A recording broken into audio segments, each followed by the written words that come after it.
afternoon, everyone. Welcome to the first session, the first panel of this afternoon, entitled Algorithms in Artificial Intelligence and Data Protection. I'm Flávio Wagner, the coordinator of this panel and professor of the Federal University of Rio Grande do Sul and president of the Brazilian chapter of the Internet Society. We all know that the data protection law in Brazil will affect the operation of businesses that depend on the access of users in Brazil, particularly those that are based on algorithms and artificial intelligence, the topic in this panel. Most of these businesses are strongly related to the handling of major data, and they are not going to be exempt from affections. So we are going to talk about some of the provisions that can affect the business and how we can advance in this area in a way that is consistent to LGPD. This morning, we had an excellent presentation of Professor Hitch talking about the challenges of data analytics technology based on facial recognition and artificial intelligence have on privacy. And he said that these technologies, in addition to privacy, can also lead to consequences related to manipulation and biases. So perhaps a new regulatory framework would be necessary, differently from those that are being implemented today, to protect personal data and privacy. This is an excellent background for our first panel in the afternoon. We have four panelists. I'm going to introduce them as they make their presentation, and we are going to start. To introduce Stephen Satterfield, who is the Director of Privacy and Public Policy at Facebook. I will give the first presentation. So please, Steve, thank you for being with us. Hello, thank you, and apologies for speaking in English. I don't know a word of Portuguese. I just want to get the presentation back. Can everybody see that? All right, great. Well, I'm very pleased to be here with you. Thank you so much for inviting Facebook to participate in this wonderful event. I'm here to talk to you today about how we're approaching AI ethics at Facebook, and specifically how we're thinking about building fair and unbiased AI. We're taking a holistic view. We're focusing on investing in the people who are building the algorithms, the data that we use to teach the AI, and the algorithms that ultimately represent what the AI learns. What's interesting, I think, when we're having these conversations about AI, which are so focused on machines, machine learning, is that AI actually starts with people. It starts with people. So we have people who are the builders of our AI-driven products. These are the product managers. These are the product designers and the engineers who are responsible for designing our AI-driven products, and so many of our products at Facebook are AI-driven. You've got the people who are the reviewers, and I'm going to talk a lot about our review processes. We have a large group of people at Facebook who spends a lot of time reviewing products that are AI-driven to ensure that they are built in an ethical way. And we've got people that are represented in the data that teach the machine. That's our community. That's how our AI learns, is through the data that people who use Facebook provide. So we have the builders, the reviewers, and the teachers. I'm going to focus today mainly on the reviewers and the teachers.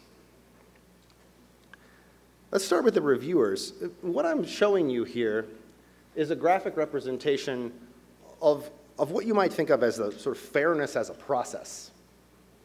Algorithmic or AI fairness as a process.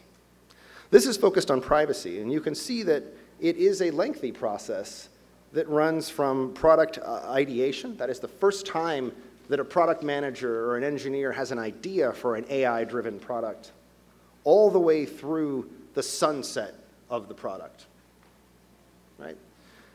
That's the life cycle of this process that we've built at Facebook. And what's represented here is the privacy component of that process. We've had it for a long time. at Facebook. At least for 7 or 8 years now, we have had a cross-functional or cross-company team of people that come together and actually work with the product teams as they build the products to identify potential privacy and ethical issues, right? And to figure out ways of mitigating those issues, of making them or eliminating them altogether if we can. These mitigations might include getting a person's consent, making sure that we're extra transparent about a particular data processing practice and that kind of thing. And the team is made up of people from different teams. We call it cross-functional. It's across different functions. Legal, of course, everything starts with, are we complying with the law? Public policy, is it consistent with our public policy positions? Marketing, how are we going to communicate this to consumers? Our consumer marketing team is involved. Communications, how are we going to communicate it to the press? We all get together and embed with the product team as we build products together. But let me talk about people as teachers, because I think this is this might not be an intuitive concept, but the fact is that the way that we train our AI models is by using data that we collect on the Facebook services. And so our people, our community, teaches the AI. It gets better as we collect data. Your news feed, if you use Facebook, gets better as you engage with posts, as you like them or share them or comment on them or click on them. It gets better. The more you do that, the more relevant your news feed gets. And that concept could be extended out to the Facebook service at large. As people use it, it gets better. It gets smarter. But let's talk about people as teachers.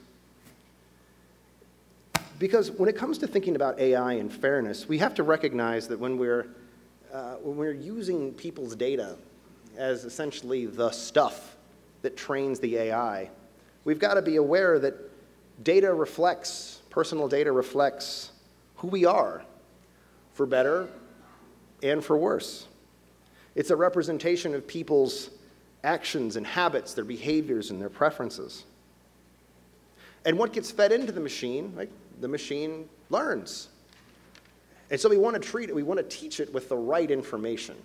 We don't want the worst of the worst to be fed into the machine. We want the best of the best. So how do we do that? Well, that's what AI fairness is. That's what algorithmic fairness is trying to answer that question. So people as teachers, and let's talk about a specific aspect of people as teachers. We really, when we're thinking about algorithmic fairness, we first recognize that it really matters who the teachers are. Again, because if the data is reflecting who the people are who are providing the data, it matters who those people are. And if we've only got a limited set of voices that are part of that data set,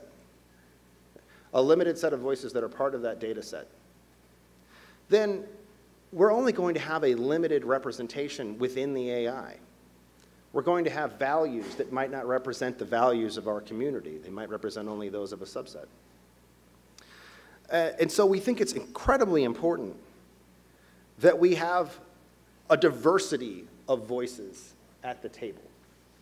So a lot of times when we think about correcting for algorithmic bias, a lot of it is about ensuring a representative data set. It is an incredibly important part of this. So people as teachers. But another key part of this work is, of course, the data, right? And we think about 3 important components when we're thinking about data and AI. We think about data selection. Where is the data coming from? We think about data annotation, which is how is it that human labelers are interacting with this data, sort of analyzing it and deploying it to make the AI better. Data annotation, incredibly important part of AI training. And again, people at the center of AI.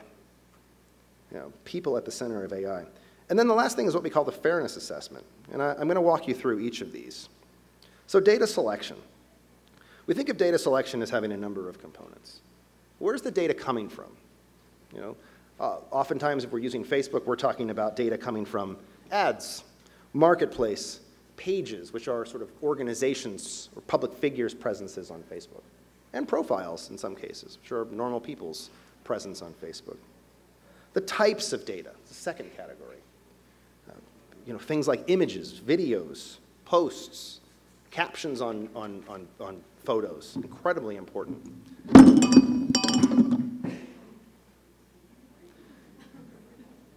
The audience, we consider the audience. With whom was this data shared? We consider whether the information is personal information, whether it's public or private. These are the kinds of questions we're asking. Data annotation. Again, people at the center of AI. Just to give you an example of the ways in which data annotation can work. One of the great features that we've been providing on Facebook for a while now is automatic closed captioning on videos. It's important for accessibility, for people who are hard of hearing, for example. But it's also important because sometimes you want to watch a video and you don't want to put the sound on. Maybe you're at work. So we have built closed captioning. How have we done that? We have trained an AI model that can identify speech and render it into text. But that's required a lot of human annotation. It's required people to listen to those videos, and we use public videos for this, to listen to those videos and to write down what they're hearing. And then we feed back that transcription into the model so that it gets better. But we recognize that human annotation is something that needs to be carried out very carefully. So anytime we have a data annotation project, it goes through our privacy cross-functional review process. We then lay down guidance or principles that will guide that annotation process. And we craft those in a way that is specific to the particular project that we are dealing with. We generally provide the data to annotators in a de-identified way. We provide it only for a very short period of time. We provide the minimum amount possible. These are the principles that inform the way that we approach. Again, the specific rules will vary case by case. But we recognize data annotation is both incredibly important to the process, but is one of those areas where we need to be especially careful when it comes to privacy. And then we have the sort of algorithmic component. And this is where we're mainly talking about fairness. What is the fairness assessment?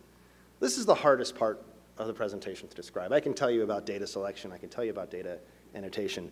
Fairness is this incredibly challenging thing. We would love fairness to be this, right?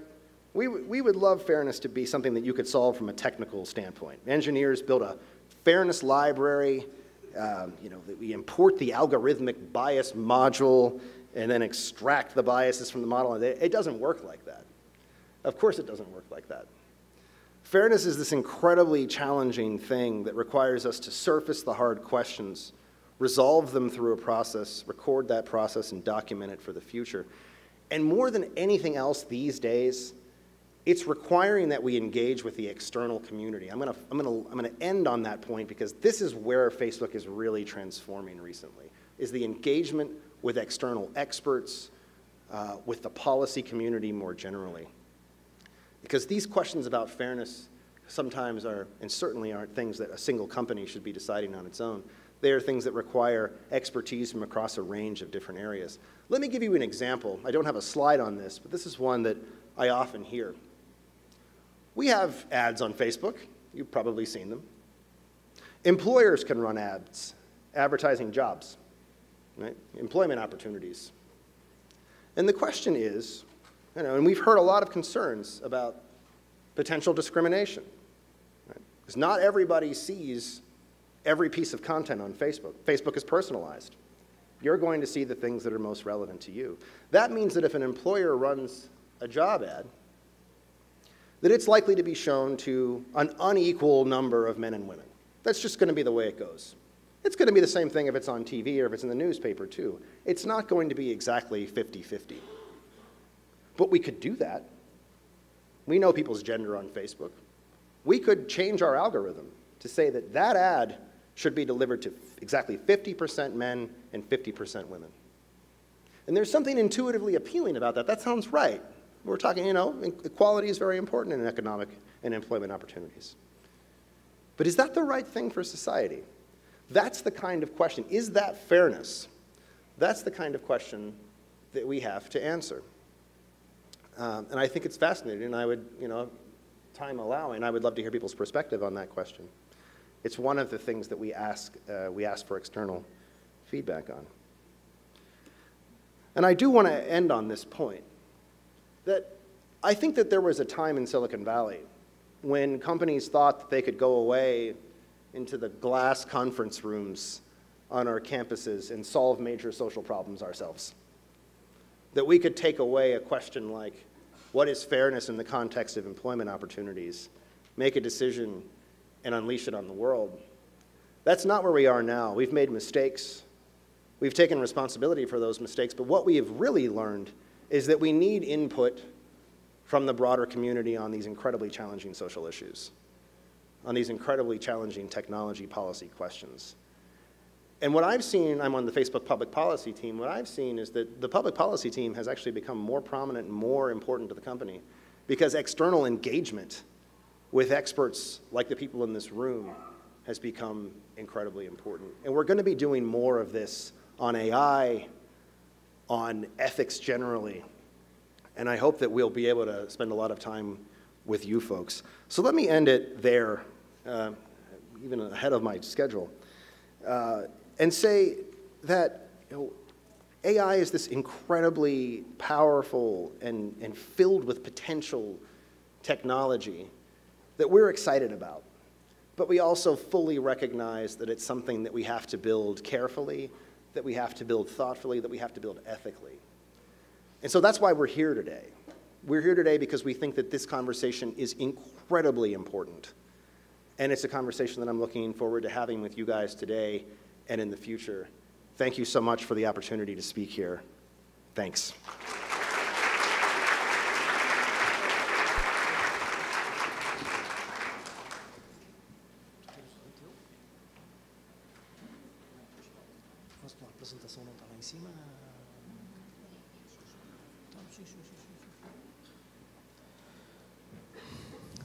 So thank you very much, Stephen, for a very insightful presentation.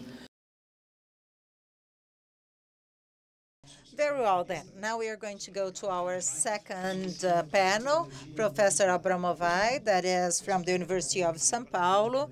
He started in the economics department of the University of São Paulo, wrote several articles in scientific journals, but also in the Brazilian press. He has a Master's of Policies in the University of São Paulo and a PhD in Social Policies from the University of Campinas, and has contributed to several public agencies in Brazil. Please, Mr. Abramovay. Thank you very much. Thanks for the invitation. It's a pleasure to share this panel with Renato, Miriam, Ricardo, and Steve. One of the most important things for us to approach the topic that was proposed to this panel is to analyze how markets are reorganizing based on the data economy. So this is what I'm going to do first. Then I'm going to talk about some consequences of the market reorganization based on the data economy. And third, I'm going to raise some of the very severe problems that affect this movement, which is undoubtedly extraordinary progress.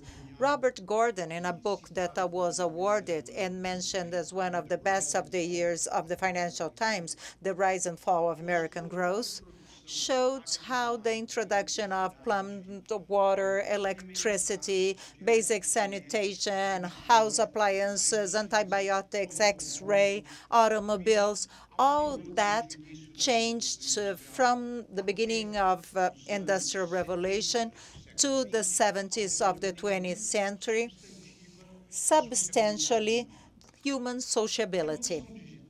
The digital revolution, in many aspects, can be considered the continuity of this permanent process of technological innovation.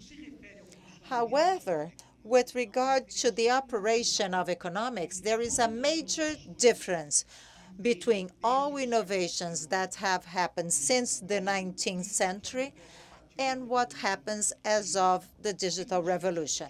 And what is this difference? Generalized connectivity, Internet of Things, machine learning, algorithms, and so on.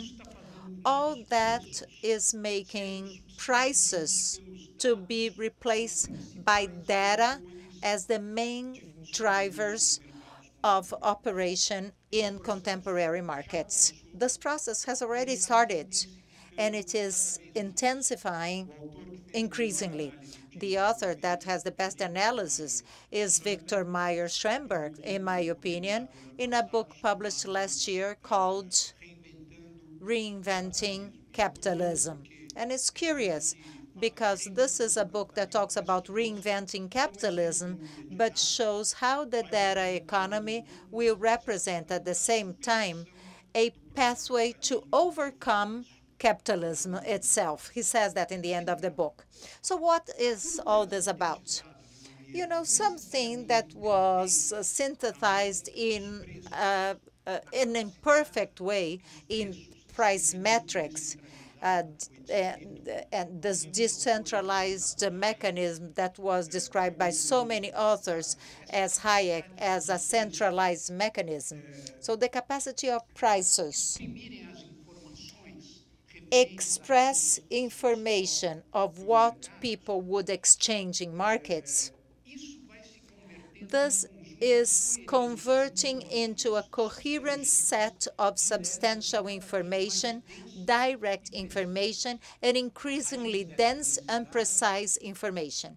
The root of density is in the massive amount of data that enable us to design inferences and models, predicting social models, and that is absolutely unique in history. Before the digital revolution, we had advertising, research agencies, so there were attempts to try to understand what consumers wanted. But nothing compares to the capacity of immediate knowledge of what the social production and demands are, as we have today with the digital revolution. Data are not just complements that will enrich what prices say. They give origin to a new information system that works not by an indirect signal of what prices say about social life, but rather the possibility of knowing directly and even beforehand what people do and will do. Knowledge in detail about aspirations of individuals and methods and techniques that can meet these aspirations open a possibility to express an unusual rationality in the use of natural resources and biotic resources that compose the social web. The possibility of planning that we have in view of this potential is extraordinary. I remember I had my professor, Ines C. Sachs, a dear friend, that in 1952 went from Brazil to Poland to help work in an economics study of Poland. And she said, in Poland, you do economic planning using an abacus, and see how we evolved. So rationality is not just a supercomputer that is centralized and can make an economic calculation to suit demand and supply.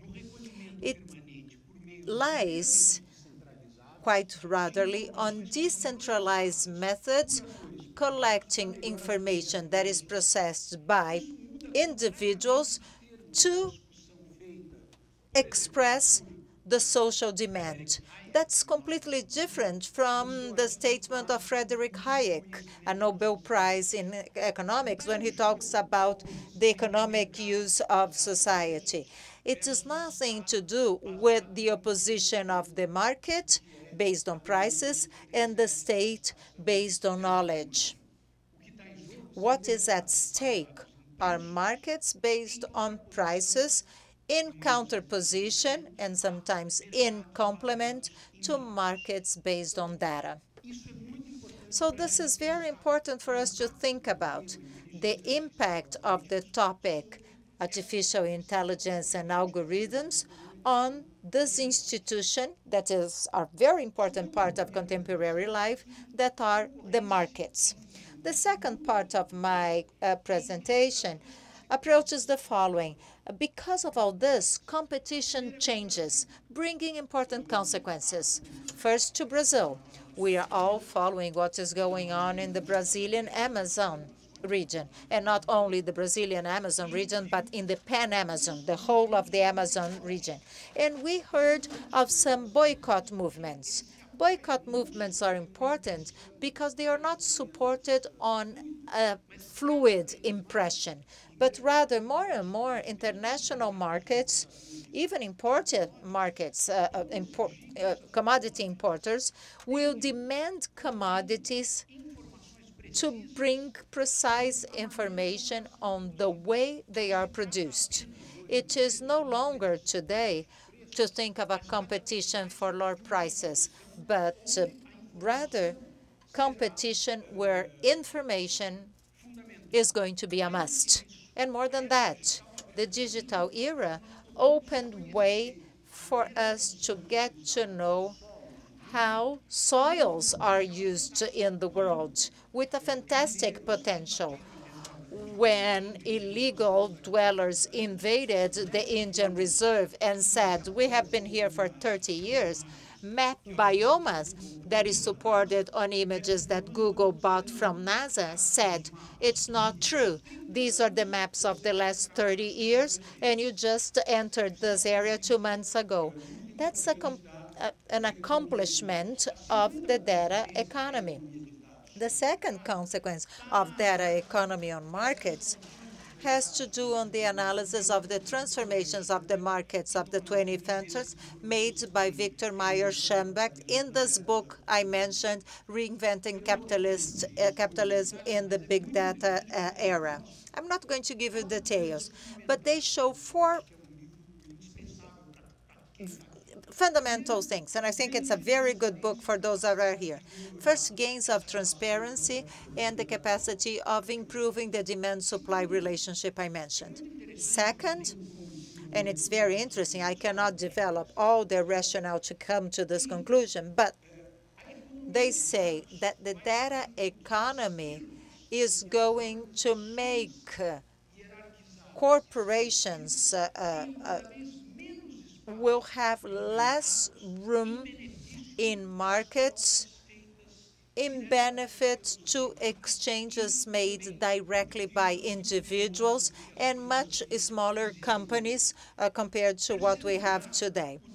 And third, the money is going to have a less important role in contemporary markets to the benefit of data as currency. And fourth, a consequence that is paramount today, the financial system as we know today will entirely be reformulated by a system in which hierarchic organizations, bureaucratic organizations like banks and traditional financial companies will no longer exist. The pound, perhaps, is a sign in the sense. I don't know if it's a good or bad sign, but we never know. But the pound, as proposed by the group that is proposed, the Libra, as it is facing the resistance of banks, of central banks and the financial system. Conclusion. All of that just to let you know that we are living such a stress where data, on one hand, they represent an attribute to subjects and companies, and by that I mean an individual attribute, but simultaneously they are very common one to another, as over their baseline is where we see raising the most important aspect of contemporary technology innovation, which is artificial intelligence and algorithms. Another pillar of my presentation is that despite all the hope that we have about emancipatory territories, that leads to a number of problems that they have to be mentioned, and they should not be considered, as economists like saying, negative externalities that we will face one way or another. Problems maybe do not make possible that emancipation power, and at the same time, they should not be forgotten. We assume that the constructive use and of data for well-being and common good, it shows that that will produce even more data that will help markets to operate. And this is exactly where we see a problem. First of all, data production or data overload means to be connected, despite the fact that contemporary digital players say, well, be careful, you are spending too much time in your smartphone. But in fact, the business model for those digital giants consists on fostering our connection. There is a wonderful book called Irresistible by Adam, and he shows that digital addiction and vicious may be compared to any chemistry or chemical addiction, exactly as they would produce some neural disorders. And they are related to dimensions which are not quite clear to subjects, but which are subjective and which they belong somehow to their world of life, which belongs to their intimacy. And we reach some deductions, such as, for instance, it increases the possibility to the interference possibility is increased about our economic behaviors, and somehow they anticipate. Ariel Ishak and Mauricio Stuck, that in addition to be authors for virtual competition, they are also authors of a very important report by the University of Chicago. Those who own data and concentrate them, they have this dive-in vision about markets, which is incompatible to market economy concept. And any sort of interferences in our civic behavior or emotional behavior that is pervasive, and it becomes a threat. So I do recommend you all to watch a video by a researcher from Israel, Dartol, called Predictable. In this video, the person gets instruction about digital mechanisms based on data reading about people who are closer to them, about their mood and their emotional status. Like today is, you should take some flowers to Margaret because she's quite upset with her job. So don't forget doing it. That is a message. But would that be a beneficial service to improve human relationships, or wouldn't that be just a way to engineering to make use of the expression of breads, and even in their beautiful book? Data sharing so far is totally obscure to us, and we have seen the media addressing two articles that show how further that concept may be. Any citizens that is well informed will have that. This book that I've just mentioned, Re-Engineering Humanity, and this is a book that we are reading as part of a group, and then we talk and discuss about the group that has been done in the University of São Paulo, where they state a fundamental freedom, which is freedom to be away, not to have interference in our agency, in our self-determination. And even worse, Internet of Things will worsen that. What has to do with media behavior and great platforms, we see the emergence of some type of governance which till a while ago was not present, even though there is some sort of private governance, but from public standards, that's quite none. Once IoT becomes more generalized, I mean, when you start talking to your fridge, to your toaster, to your oven, governance over it will be so fragile, and I believe that will be extremely threatening. And by talking about surveillance, we should not mentioning what the city of San Francisco did once they prohibited the use of cameras anywhere in their municipality. That sounds as a idiosyncrasy in the city of San Francisco, not quite. That is be taken to some other municipalities, because by living at a place where we know that we are 24/7 being monitored, this is part of a collective decision and cannot just be inherent to the digital era.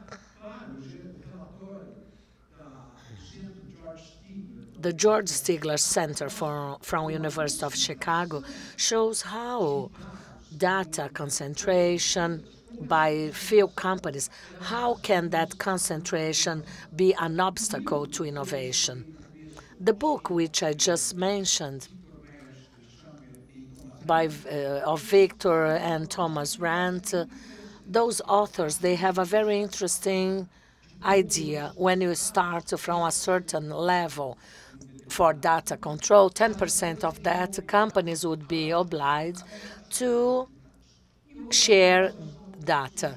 And there are some other emerging proposals, but this is part of the world agenda. Thank you.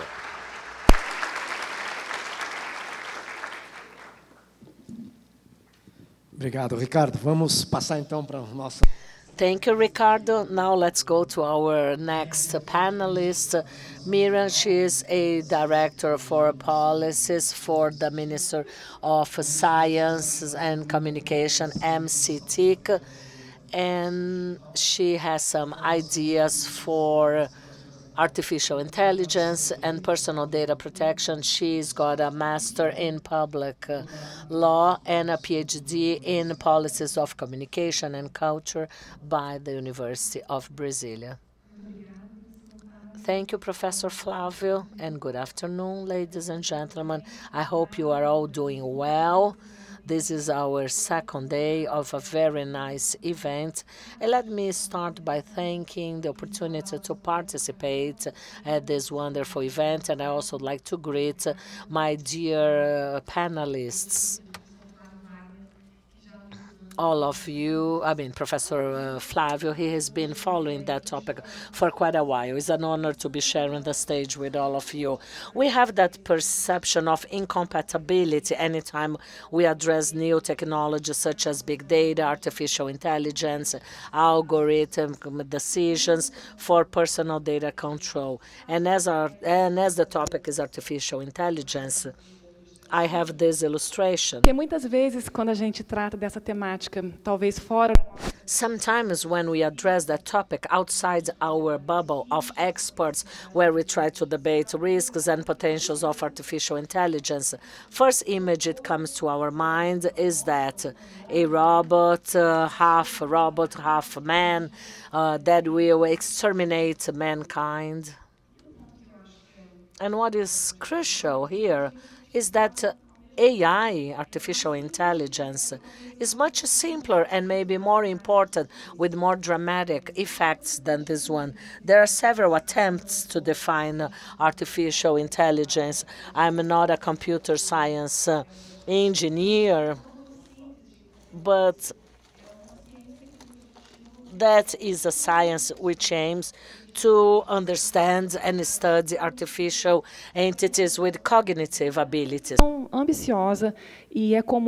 This is a very daring definition, and it's common that we try to identify different levels of artificial intelligence, which goes from artificial intelligence straight, which is the stage where we are, until we reach a level of singularity, where there was a system with a similar cognitive capacities to human being and abilities to process in a much higher level. But in our daily routines, that is present in different ways. When we use automatic translation to write down a text, or when we get any sort of recommendations of movies that could be of our interest, or when we discuss about recruiting mechanisms or preference indications, or on a federal level, when we have tools to defeat corruption, to monitor irregularities, they are all part of artificial intelligence systems with different forms, modalities, machine learning, big learning, and others. A explicar.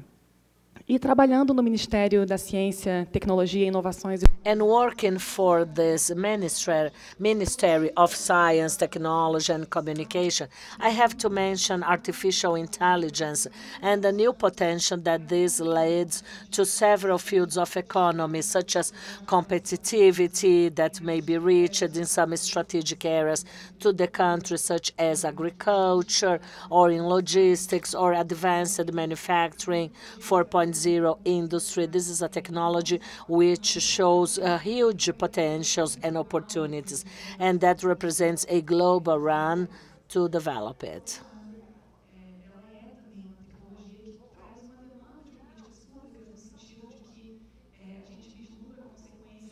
We see consequences at different areas of the government. Much has been said about work market, employment impact, and professional qualification. Eu acho que o ponto que é válido explorar. But what we should go into details is the risk perception as how autonomous systems they learn and decide. We learn by repetition. They get information. They are trained to establish correlations, and in that sense, how they can anticipate some problems. We all go through the world with some trace of personal data, or a shadow of personal data that we produce, which is collected about ourselves. E são dados que podem eventualmente ser. And that data can be used to feed the system. Much is said about two problematic dimensions.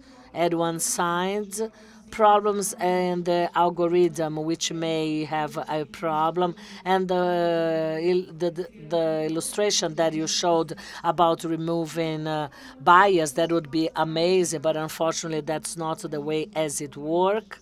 And as we heard this morning in the session, facial recognition, that is very clear and empirically shown that this is a severe problem, especially when we talk about algorithms that they have ability to learn by themselves, to update themselves based on received inputs. Much we talk about absence of sensibility, culture, context, bias, manipulation.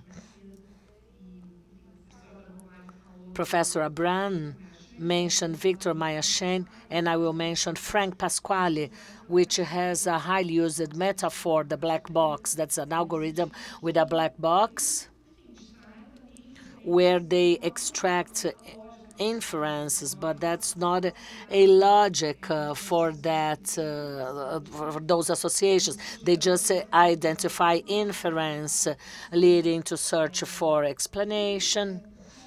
And because of all this, sometimes we talk about a certain stress among those principles for personal data, such as the principle of ERISA, adequate, that needs, among others, and all systems that automatically and in an opaque way, they extract inferences to subsidize human decisions without much transparency. Enfim, por conta dessa complexidade. And due to all this complexity and this difficult marriage between technologies after traditional principles that since the beginning of the century they have been debated, some authors, they have reached the conclusion that is incompatible. Professor Hirschs this morning said that the traditional privacy approaches, they are not enough to protect rights on a big data environment. More recently, in the federal capital, we had a professor from the University of Hamburg saying that technologies, they soften the frontier that we have between personal information versus not. Maybe the legal framework should be more assertive about the difficulties that we face due to new technologies. Conservadora, atribuindo voto de. I'll try to be more conservative and to give a vote of trust, and I would say that it seems that it is possible to bring together both universes.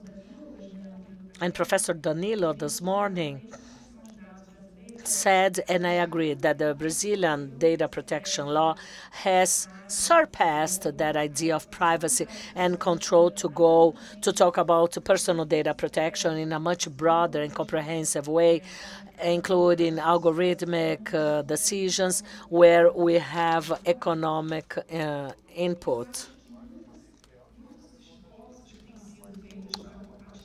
Part of the efforts to bring together both universes, they focus on personal data protection, which is not just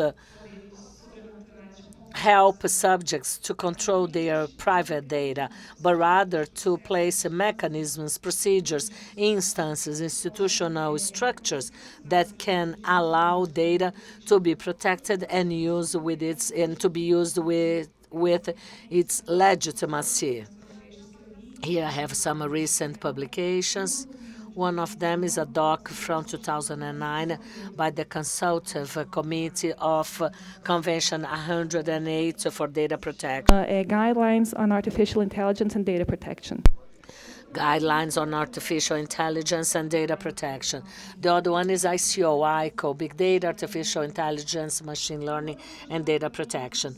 And then there is another CIPO, Center of Information Policy and Leadership, which tries to understand what are the nuances, what are the contact points among environments. And all documents, they highlight different aspects that I have them to be discussed as they help us to reflect about some tensions. Importance of by design, co-regulation elements, shared co-responsibility for private centers, and they talk about a design value-based oriented, a design which is ethical. And anytime we apply international tools, we see them talking about a human-centered approach, where we don't only have a privacy and security by design, but human rights by design as well, when we have that as part of the first design since the very beginning. We also have the concept for precaution, which is aligned to accountability and which is present in our LGBD. We have some procedures for impact assessment throughout the life cycle of a product and later monitoring. From a technical standpoint, we also have some suggestions presented, and I am not a computer science provider. I will just reproduce what I have learned about it. By training those systems, some technical measures may be taken to minimize personal data use. They talk about the use of synthetic data. They are invented, created fake data, anonymization of personal data. That an anonymous data is not a personal data. It's a data that can be treated freely. If we have any noise in the database to make them a little bit more random, to have that in over the devices and not on the cloud, in the cloud.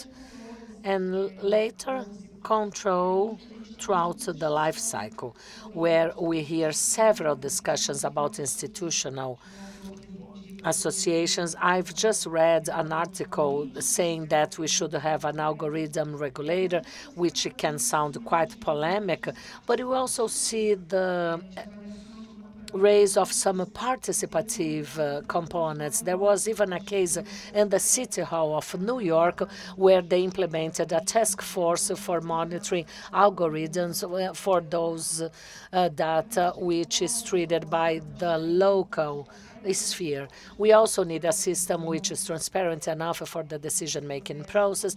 These are all ideas that the positive file suggests. Transparency without reveal fonts, codes, and the discussion as when and how human intervention should take part. This is a topic associated to revise decisions via automated means, and I guess that Renato will go into details about that. What we have seen throughout the world is that some countries, they have been discussing about artificial intelligence strategies to be very strategic, considering economic impact as well as social impact, ethical, regulatory dimensions, and this map is available at the web. It's from Team Dutton. And indeed, what we see about these strategies is when you think of the regulatory scope, points are quite similar. They talk about justice, fairness, equity, accountability, safety, equity. These are topics that came up in the conversations along the day today and yesterday. And more concretely, talking about the work we started at CITIC in 2018, we tried to think of a strategic view on digital policies. This ended up in this document that was approved by the federal government, and it established some action areas, things to be done. And it talks about education, trust, innovation. There are several topics, but AI already appears in this document in different ways as a priority for development in research and development, but also an area in which we would have to build more skills, and also the need to discuss the impact of the so-called disruptive technology like AI and big data in order to develop a legal and regulatory environment that can capture the benefits and that may mitigate its risks. And last year, and a bit more developed this year, we hired a consulting company by means of UNESCO, a United Nations agency, to think of a Brazilian strategy on artificial intelligence. We just signed the agreement. The consultant is a professor from computer sciences in the Federal University of Rio Grande do Sul, and we are trying to assess, together with partners from other public agencies, the role of Brazil in all that, what Brazil wants from artificial intelligence, how we can apply it in ways that can extract the most benefits, and what safeguards we have to have. And this is an effort that is going on in the world. The OECD has just passed principles for AI. Brazil subscribed. UNESCO has been trying to build AI parameters with focus on inclusion, ITU, technical parameters. And just to close, this morning we talked about bills, and most recently there was a bill protocoled that talks about the use of AI in Brazil. It was presented by Congressman Abreu. I think this is the most recent bill. We don't know if this is what we want, if it's a bill or not. But anyway, it's interesting to know that these things are going to trigger more discussions on the topic. Well, with that, I would like to thank you very much for your attention. Miriam. Vamos passar então ao nosso quarto panelista. Okay, the fourth panelist is Renato Leite Monteiro, a specialist on data protection and privacy, PhD in engineering by the University of São Paulo, studied also in the University of New York and the University of Singapore, and he works for the European Council and is professor of the Data Council of Brazil. Good afternoon, everyone. Yesterday, the CGU representative said that he is short. Well, when I am close to Miriam, you know, I feel very, very short. But anyway, good afternoon, everyone. I'd like to thank the CGI invitation. I had the opportunity of being in 9 of the seminars. Now we are in the 10th. In the first, there were like 2 rows. And I think that if it weren't for that seminar, I would not work with data protection. I remember that my boss said, there is this bill. Take a look and let's study that. And I'm here today. And it is an honor to be here. I thank my colleagues, Stephen, Miriam, Professor, for the opportunity to share this panel with you. So I'm Renato Leite Monteiro. I'm professor and founder of Data Privacy Brazil, together with Bruno Biono. And the idea is that I'm going to talk about my PhD dissertation. I'm going to talk about what I have studying in terms of the right to explanation in algorithm systems. But first, I'm going to put things into context. People have said many times that we are living a society that is permeated by algorithm. And some algorithms are excellent. We are not here to blame algorithms. I want an algorithm to analyze what movies I like, what songs I like, no problem. But some authors saying that it's not just a life permeated by algorithms, but rather that we are becoming slaves to the algorithms. And there are algorithms that impact way beyond our privacy. I say data protection laws like LGPD and GDPR are not only privacy laws. They talk about fundamental rights and freedom. And there are some algorithms that can affect my right to health, my health insurance, whether I'm going to have access to something or not, my right to full employment, if I'm going to be selected to a position or not, depending on my personal characteristics, my right to education, adaptive learning, education based on someone's characteristics, and if I'm going to be accepted to a school. We had an episode in the State of Network about that. Rights to housing, if I'm going to ask mortgage and mortgage is not granted because of some characteristic. Right to citizenship, we talked about the case of Cambridge Analytica, the use of data to influence people, and the right to freedom, my right of coming and going. There are several cases that we talked about facial recognition systems that can indeed impact of who is going to be imprisoned or not. So issues that go way beyond privacy.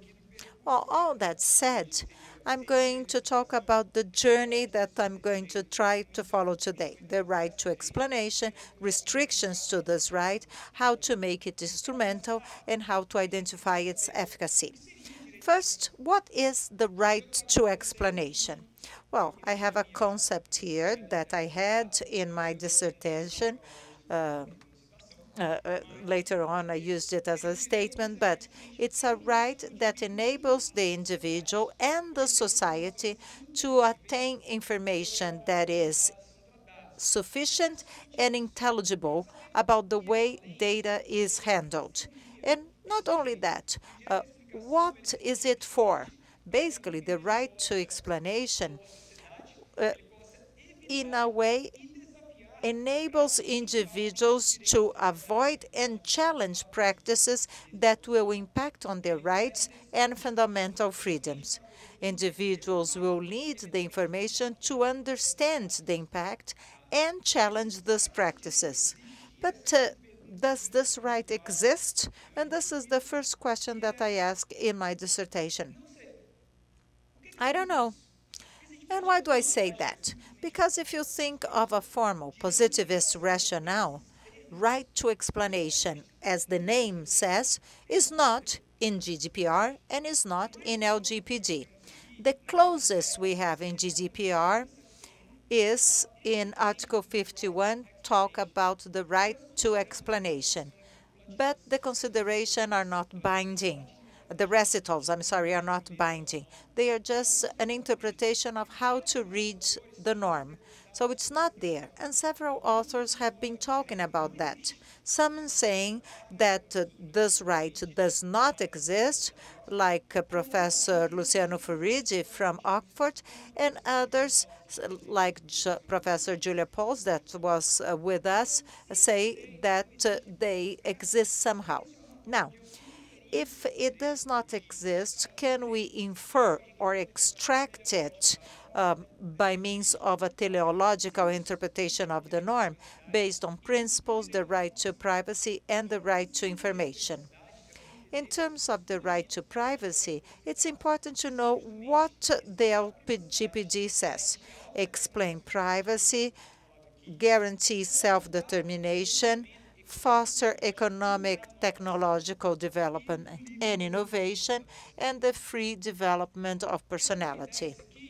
If you think about that, then we have to consider the right to information. LGPD brings a series of obligations and rights related to information: the right to transparency, the right to be informed about the existence of data handling, right of access, and the right to understand data handling criteria, even to be able to challenge the decision. Now, the right to information is not the same thing as the right to explanation.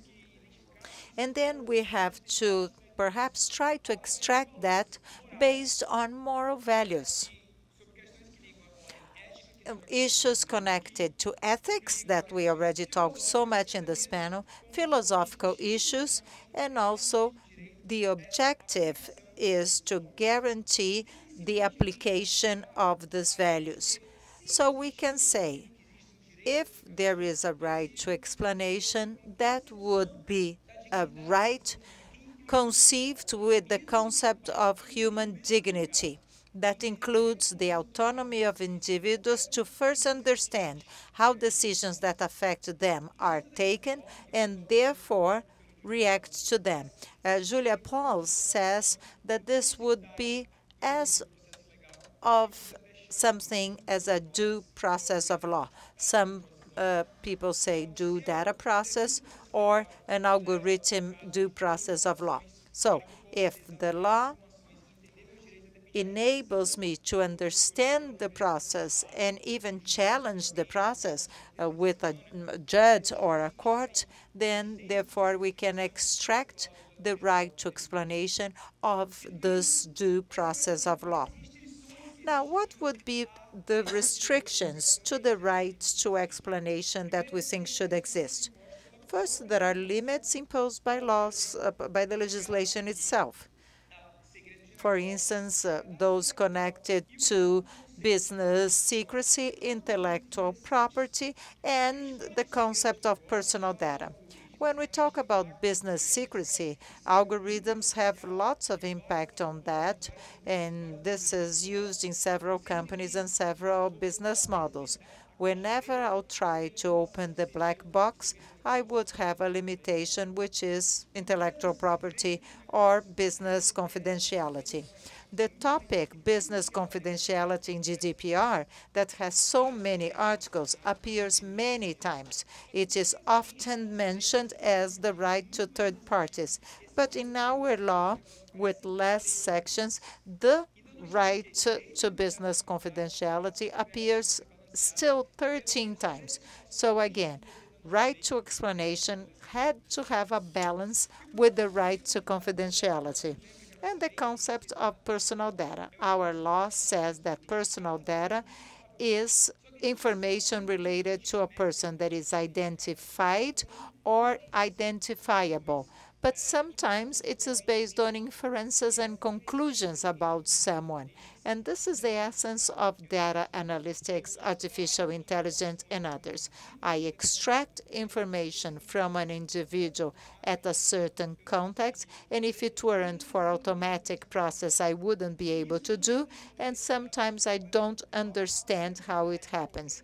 If that does not fit the personal data concept, the data to explanation can be limited. So the concept of personal data can be a limiting factor. And then we have the complexity of algorithm systems. What's good about being the last to speak is that many people mentioned things I was going to say. But we know that AI, machine learning systems, sometimes have inherent opacity. And this opacity can derive from corporate measures, self-protection. I don't want to show. This is a business confidentiality. So it has a component of hiding data because I do not want to call the attention of the regulation, the way I use data, and the way the systems are programmed. I don't know if you have had the opportunity of programming something.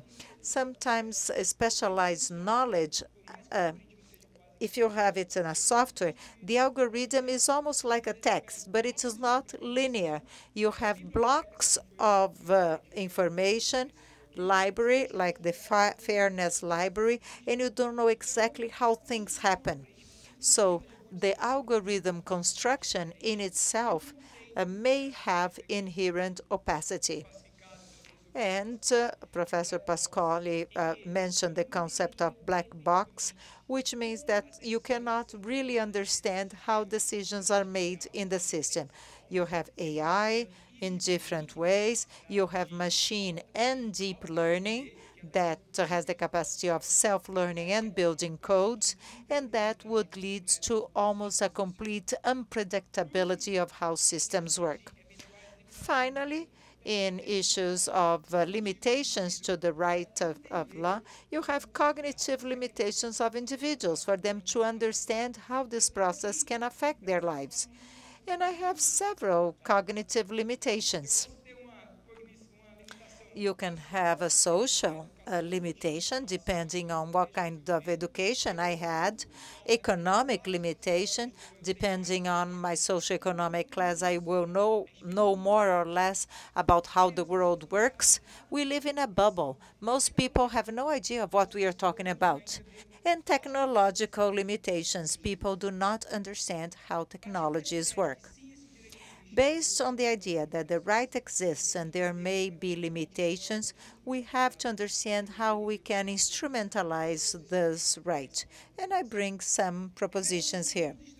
First, we have some legal instruments that already exist, some of them already mentioned, understanding the information in the rights to access data, access how data is handled, complete report that includes automated processes, active transparency obligations, so that you will really try to inform individuals how information is used, and even language that is accessible. And why not language that is universal? As we have in, I don't know, a drug insert or calorie information or diet information. In addition, we have other instruments, the possibility of an audit. Our National Data Protection Authority can audit organizations. And do you think that we have to audit to have access to source codes? Should we go beyond business confidentiality issues? After all, our law also has the impact to foster technological and economic development. And if you act this way, you may discourage development. Impact reports of legitimate interest, data protection, to try and understand the impact that the use of personal data will have on individuals, and also accountability practices, certification schemes, seals, and codes of conduct that can include issues like fairness, ethics, moral values of how automated systems should work. In addition, we also have meta-legal obligations that include ethical values. I think the next step is going to be in this level of information.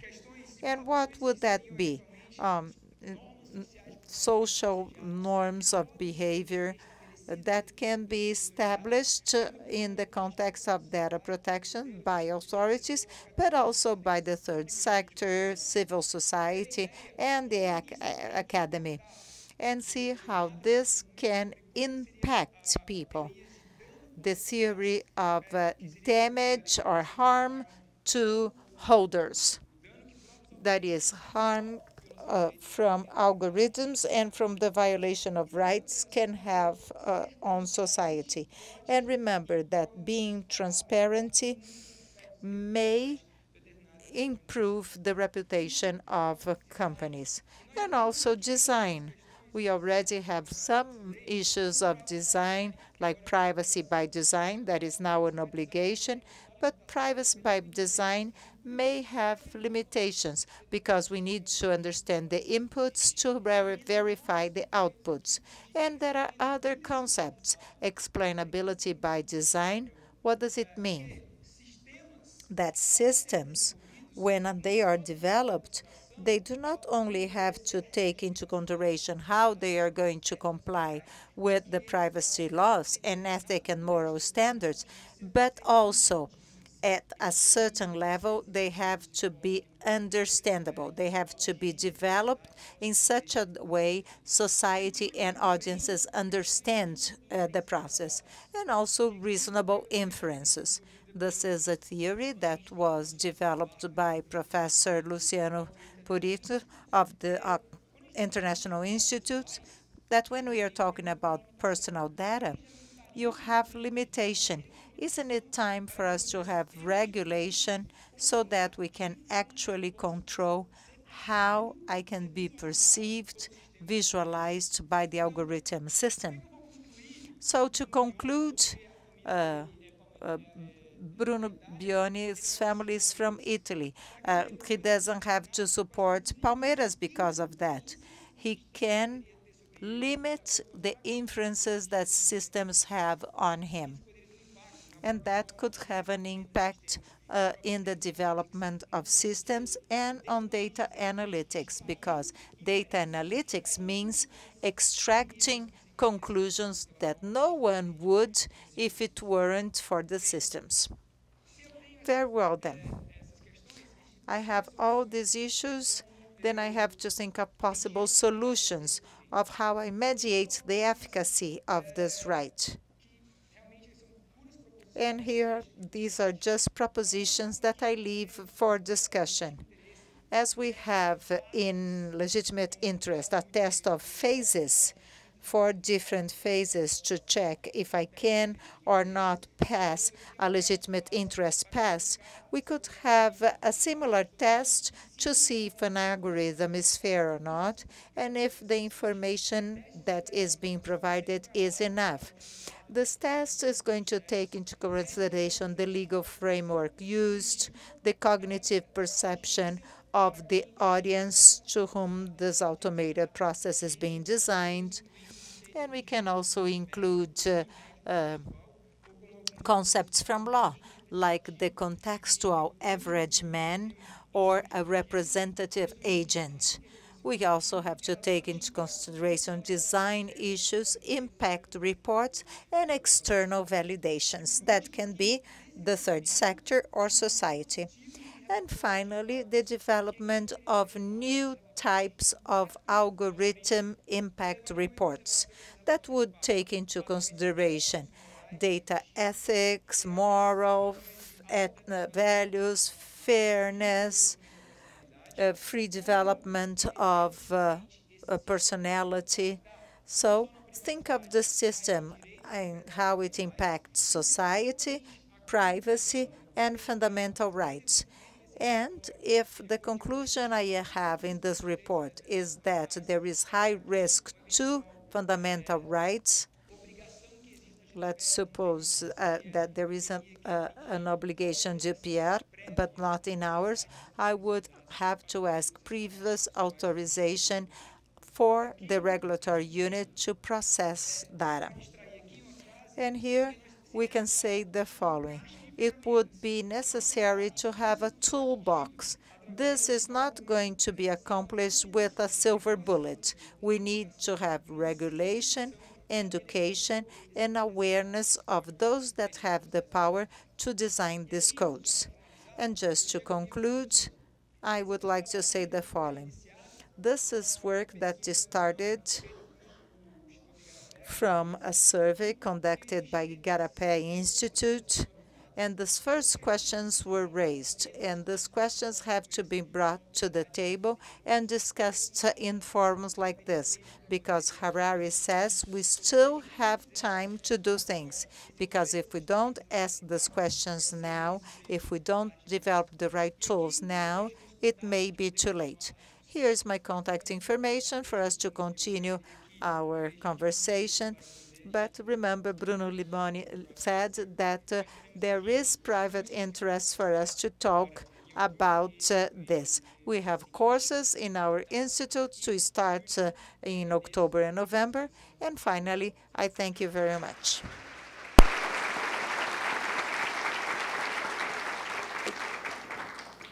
Obrigado, Renato. Obrigado a todos os painéis. Thank you, Renato, and to all panelists. This was a great panel full of diversity, information, concepts. Stephen addressed ethical issues and the role of people for different solutions which are adopted at Facebook. Professor, our second speaker, he addressed what are the impacts in the society. Miriam, she addressed national strategies and how to regulate different solutions. And Renato blessed us with this explanation about algorithmic approaches and some other legal issues, so that can be indeed carried out. With that, we have this beautiful set of ideas that we will open for a brilliant discussion. We still have half an hour for discussion, and we are now open to your questions physically or remotely. Do not forget to identify yourselves and to whom your question is addressed to. Good afternoon. I am a head professor in the Engineering Electronic Computation course, and I'm also a lawyer. I first have a question to Stephen, and then a rather general question. The press has been advertising that data harvest by companies done in a non-usual way, or at least in an unexpected way by consumers, throughout microphones, or maybe some sort of systems that social media consumers are not do not give their consensus for that. Maybe, he says. How can the society then, how can the society prevent it? This is my first question. Second, maybe he will speak English now, and then I'll go into Portuguese. Restriction in some countries like Germany to share and combine information between apps like WhatsApp, Instagram, and Facebook. Some countries like Germany has some restriction to combine this information. And to the general panel, something like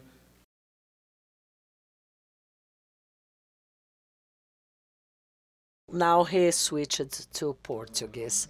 How would be the effectiveness of a Brazilian network for data protection in case of stored data in Sweden in the Facebook data centers? At what extent is effectiveness? data are stored in the north of Sweden, in the data center of Facebook, something like this. So thank you very much. Should I? Okay. Yeah.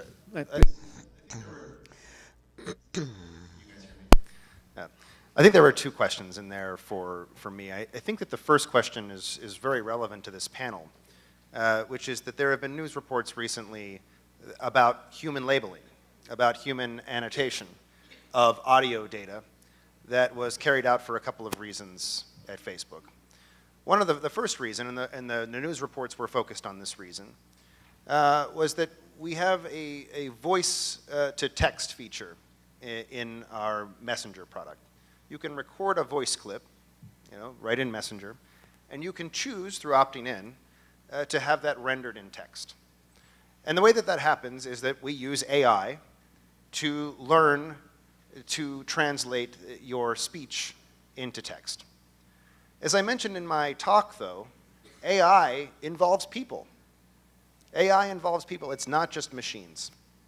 That means that we have human labelers who assess the accuracy, or who help us assess the accuracy of our speech-to-text, of our transcription efforts. And so what these folks get is they get a de-identified sample, a short selection of audio, not connected to any person, where we have changed the pitch of the voice so that the voice can't be readily identified.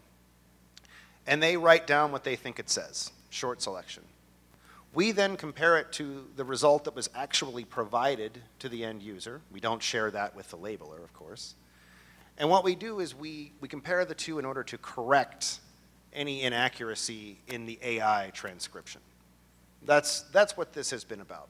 And I think a lot of the surprise reflects the general surprise that we see about the fact that there are human beings involved in training AI models. It's essential. Facebook wasn't the only company that was mentioned in these reports. Many of the companies that you deal with every day also have similar processes. When you use Siri on your iPhone, or when you use the Google Assistant, when you use Amazon Alexa, all of the speech recognition technology that is embedded in those devices, human beings contributed to the refinement of those AI-powered services.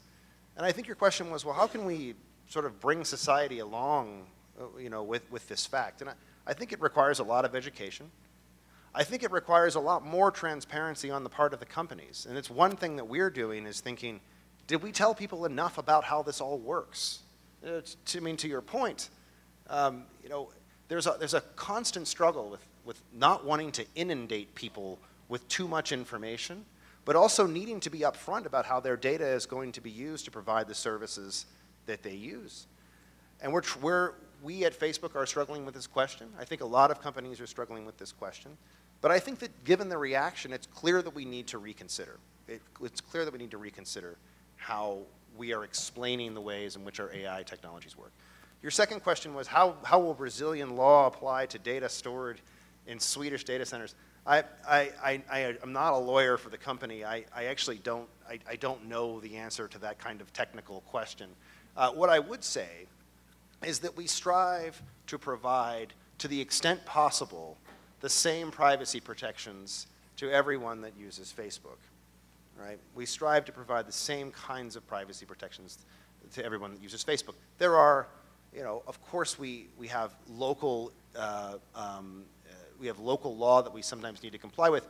The GDPR, for example, requires that we have a separate privacy policy for Facebook Ireland that explains the legal bases that we use. That's not going to be relevant, say, to somebody in the United States, right? So, but as a general principle, we try to apply the same kinds of privacy protections across our service. And the last thing I would say is, people deserve a kind of common protections. And that's why the interoperability of global privacy regimes is so important.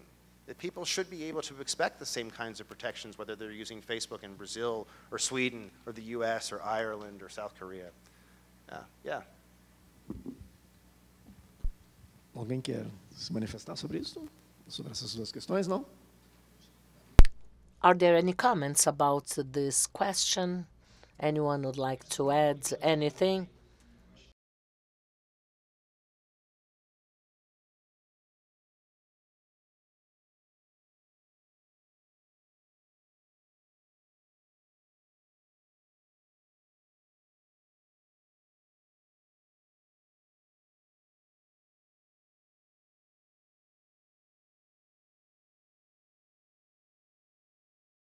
Services or to be acting that market, they have to follow some standards. This is a strategy. I am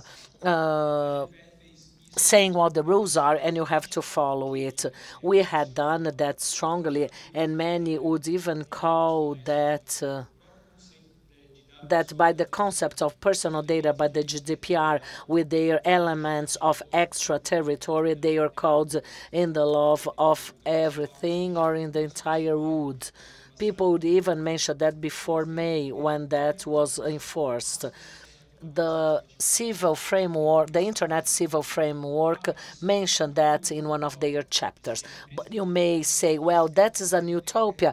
There is no physical representation in Brazil regardless of where you are. So why should you follow or comply with Brazilian law? Okay, that is difficult. In case of Cambridge Analytica, the Information Commission Officer, ICO, they changed a company which delivers service to them during the Brexit, but that was in Canada. The company was based and fined in Canada thanks to data protection interaction.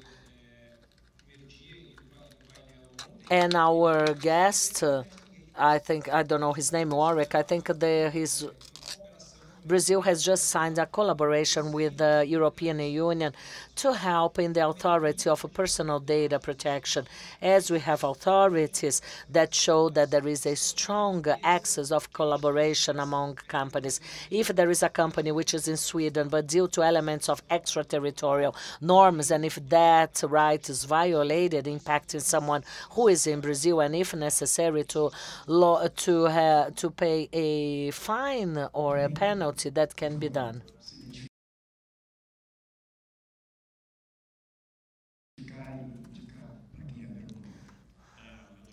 My name is Daniel Diniz. I work with privacy in the health sector, and I have a question to Professor Abraham Movai.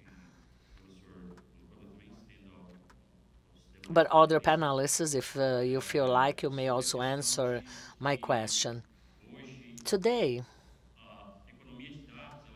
data economy is strongly affecting this lack of proportion, power proportion, and Yuval Harari mentions at his books that today private organizations, they may have more power than full governments and societies. How does the society see it? And what are the remedies that are being searched to better balance that social and political balance to deal with that? It's so scary to think that unproportionality of power taken to groups, and at what extent will that affect populations once the technology develops in terms of quantic computer science. Some countries will be ahead in terms of access to technologies, and how will that unbalance the power balance that we have today and society as a whole?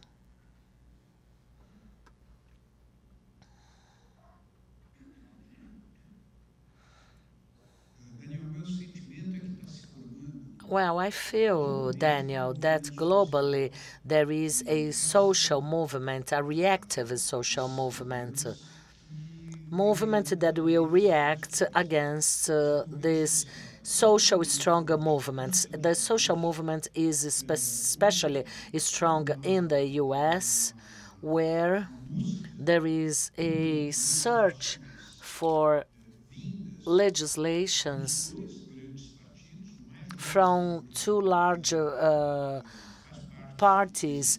The youngest Republican candidate is part of that, and the way that is done varies. In Europe,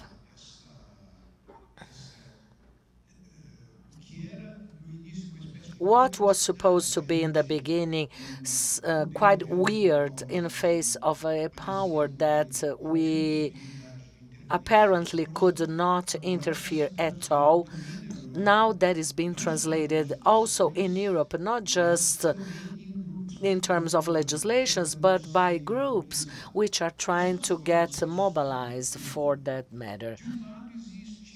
So on one hand, there is a strong effort, which I quite doubt if it will be successful or not, which is to print value to personal data. Once personal data became a raw material for artificial intelligence, there is a very interesting document written by a group called Future Majority. Robert Shapiro is one of the authors, and another Indian author who I do not recall the name right now.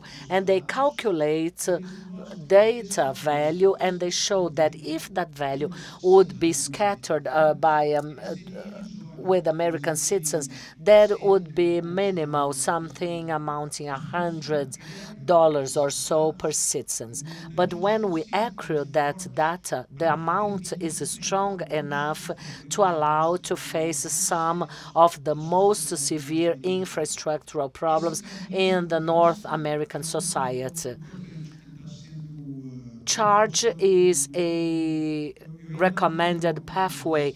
I cannot tell you right now if there is any consistency or not with that. I'm still making up my mind.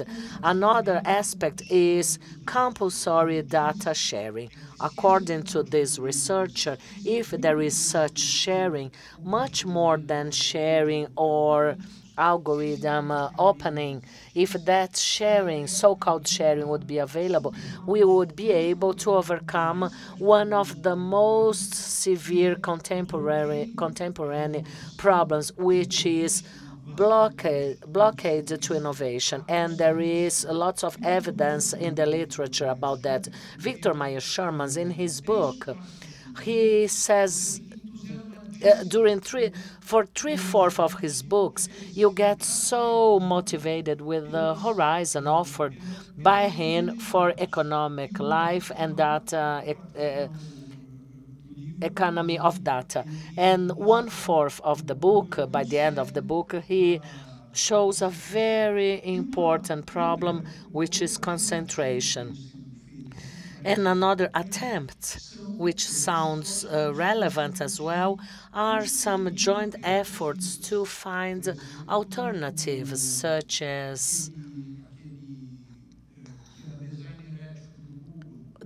that guy who was ethical Google's designer, I do not remember his name right now, he says, but so many people that end up leaving large digital companies, creating alternative initiatives with different groups and players. So far, those initiatives, they do not show to be strong enough to become massified and feasible, but they are still important. Also in India and China, some other important measures and initiatives are being taken, as well as here in Brazil, where some independent groups, they try to work in the decentralization and not foster concentration for opportunities, and they keep fighting against inequalities, which is a striking mark in our country. We have a question, remote question, who asks, data-based society may put at risk a social the society once algorithms could wreck people and they could end up making decisions implemented by the algorithms and not by their own will. That's a rather philosophical question. How about you, Renato? Would you like to answer?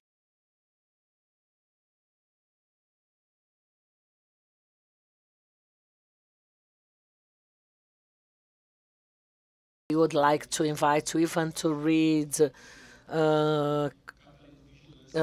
someone, I couldn't get the name of the person who talked about vigilance, capitalism with subtract of personal data.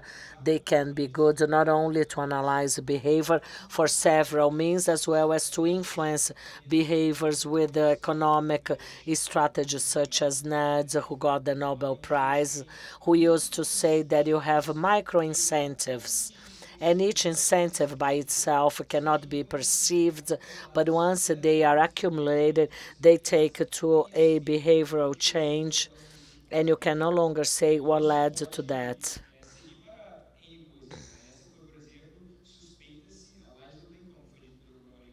As Roddy mentioned yesterday, Cambridge Analytica did it with the micro advertisements for those that were not quite sure and vote for B or C, and they end up voting for somebody else. This is how am I going to charge, how I'm going to follow it, and that may be present in all ethical dilemma for it, and not just understand it. The analogy to understand how will that happen is the following. If you get a frog, and you put on a cold water boiling pan, he will jump. But if you put on a cold pan and you let it heat little by little without boiling the water, he will not perceive and die.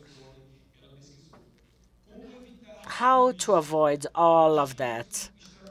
Well, regulatory strategies that are aligned to right to explanation, right to information, which is not just getting information, but getting information in such a way that I may act about it to challenge all of that, and maybe to have new regulatory strategies that will take it to systems that they have ethical and moral values, do no harm, and that can also have external validation. Let me intervene here. There is a very interesting academic work by an important researcher, Professor Virgílio Almeida. He was a CGI coordinator for many, many years. This is a very recent work that he did with his PhD students, and he is a guest at Harvard University. You may easily find his work showing the involuntary work of recommendation algorithms of a well-known platform for video sharing platform that we all use widely in political radicalization of people that they were naive enough looking for videos about different topics, and due to that algorithm, they became very radical in people's positioning with the concrete case studies to show and to exemplify these effects. So algorithms, they may indeed influence the way people, they behave in the society. And a bibliographic reference, non-academic, which is the novel by Ian McKinnon, Machines Like Myself. That is wonderful. It's very light, the way they show how that influence can be executed in a striking way. It's a wonderful romance. I recommend.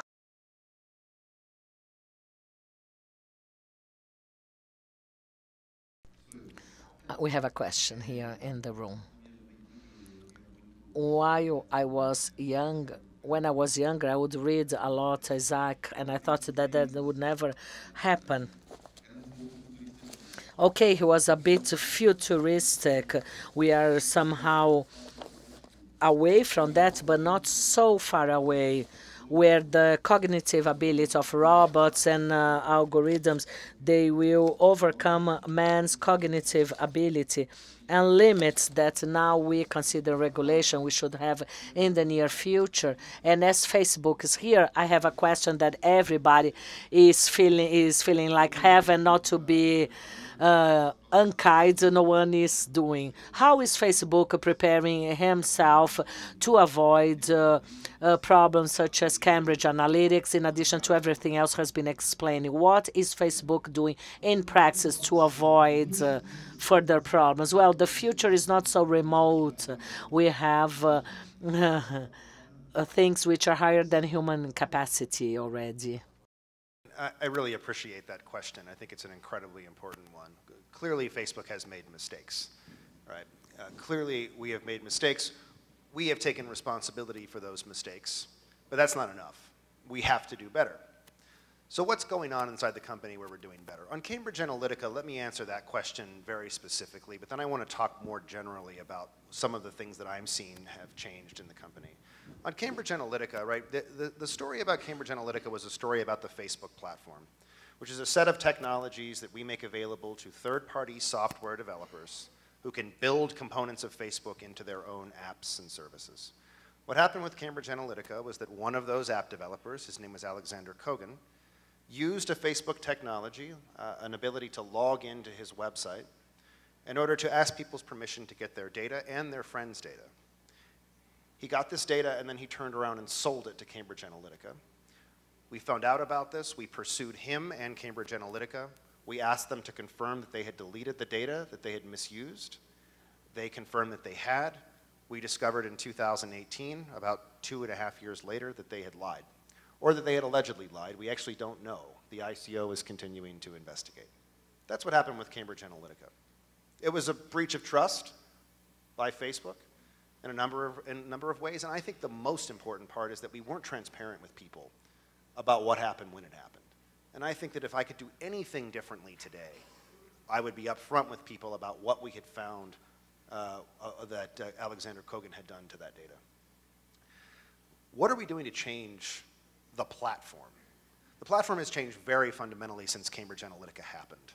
Right? First of all, you can't take your friend's data with you anymore when you authorize a third-party app. That actually was a change that we made in 2015.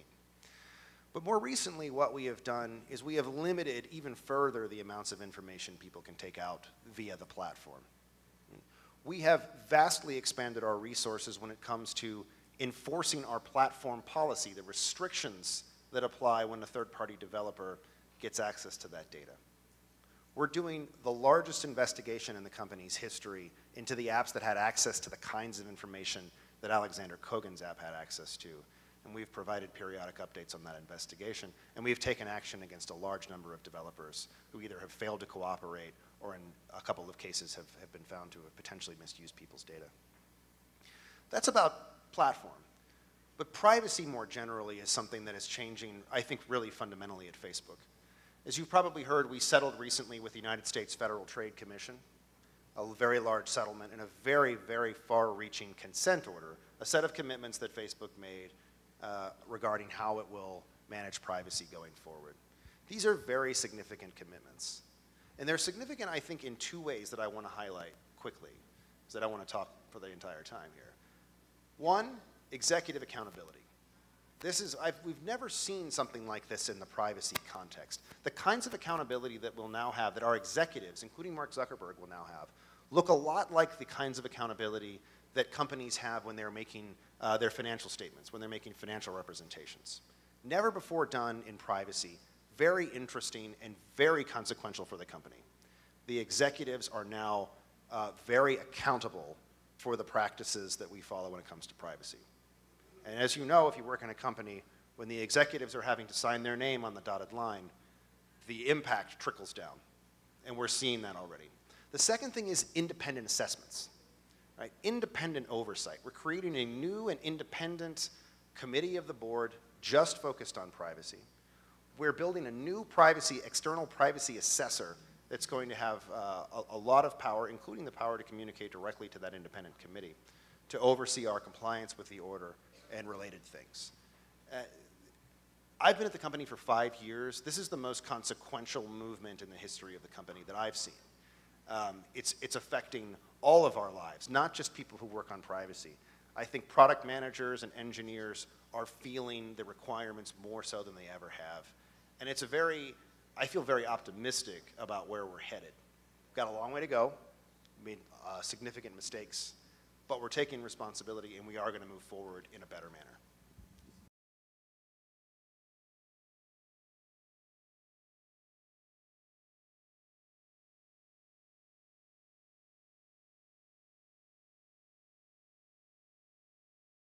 Much has been said about this issue. I don't know when we are going to have a robot with cognitive abilities similar to human beings, but it seems that once that technology is growing, is try to establish minimal conditions to allow that technological development. Human-centric. It seems that the importance of a debate about what is human intervention, when should we have a human intervention, that we could give human responsibilities, because we are not talking about guided potential, but lethal arms and atomic arms. Human-centric is the central axis for that debate, which is still green and immature from general principles, code of conduct, but that will become more tangible once technology evolves. Two other important facts. First, about Steve's comments. Let's be fair. Facebook elected 12 groups around the world. I don't know if Steve is aware of that or not. 2 research groups which are investigating the influence of social medias about, and we have the honor. One of them was a Brazilian group. So this is my recommendation. Next September, before municipal elections, Pablo should be invited to come and introduce his research.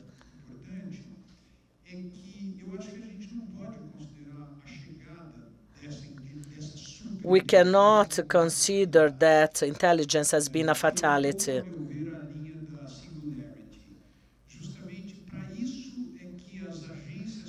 That's why public agencies, that's much more than personal data protection. We need public instances composed by responsible professionals, independents, really well informed, to be able to help the society to reach a decision. And that decision cannot be under private players' hands. That has to be shared among private players, governmental agencies, and civil society representatives. That should not be considered as a fatality or a result of evolution.